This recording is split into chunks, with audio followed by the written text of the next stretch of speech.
Kaduda-duda ang mga datos ukol sa bilang ng mga foreign workers sa sinalakay ng Mega Pogo Hub sa Porac, Pampanga na pinatatakbo ng Lucky South 99 Outsourcing Incorporated. Sa record kasi ng Bureau of Immigration o BI, nasa 800 ang bilang ng mga dayuhang manggagawa sa nasabing kumpanya. Pero mahigit 100 lamang daw ang inisyuhan ng work permit ng Department of Labor and Employment o DOLE Region 3.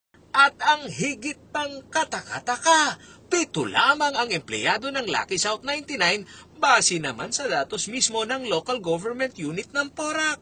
Ayon kay Pampanga Governor Dennis Delta Pineda, dapat mabusisi rin sa investigasyon ng Senado ang mga pulisiya at tungkulin ng iba't ibang ahensya ng gobyerno kaugnay ng pagpasok ng mga foreign workers sa bansa.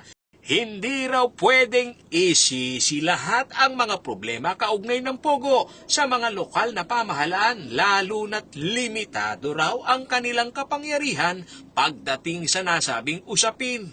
So other province, kung mayroong papasok po, dapat yung policy po ng national government maging malinaw po talaga dapat. Kasi hindi po pwedeng dito lahat sa LGU i-blame. In the first place po, galing po sa national lahat ng approval po nito, wala naman po sa mga local government unit. Sa kanila po approval nito. Kaya sana ayusin ho natin yung mga policy and all agencies concerned na maging malinaw po sana, especially Bureau of Immigration. Kung mapapansin nyo ho, ang lumabas na number of employees ng PAGCOR is 120 plus lang on the records. Pero sa Bureau of Immigration, 800.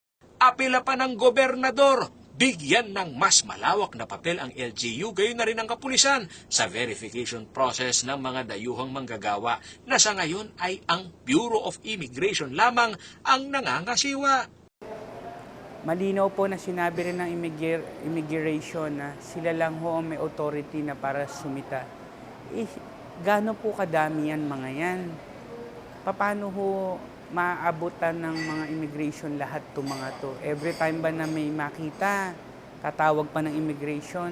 Sana ma-deputize din ho mga local PNP natin or mga LGU para kung sakali ma-question natin kung meron bang working visa, expired na ba yung mga tourist visa nila. Sana magkaroon. Actually, plano ho namin sa Peace and Order Council na imbitahin ng immigration. Gawing member na rin ho ang PAGCOR and other agency. Additional sa nangyari na to para magkaroon na rin ng linaw at wag na humauulit at makagawa ho ng bagong pulisiya ang national government sa nangyari na to. Dagdag pa ni Pineda, wake-up call hindi lamang sa mga LGU ng Porac, Pampanga at Bamban, Tarlac ang pagkakadiskubre ng mga iligal na Pogo Hub, kundi maging sa national government upang higit na mapaigting ang mga pambansang pulusiya kaugnay ng pagpasok ng foreign workers sa Pilipinas. Paulo G. Santos, CLTV News.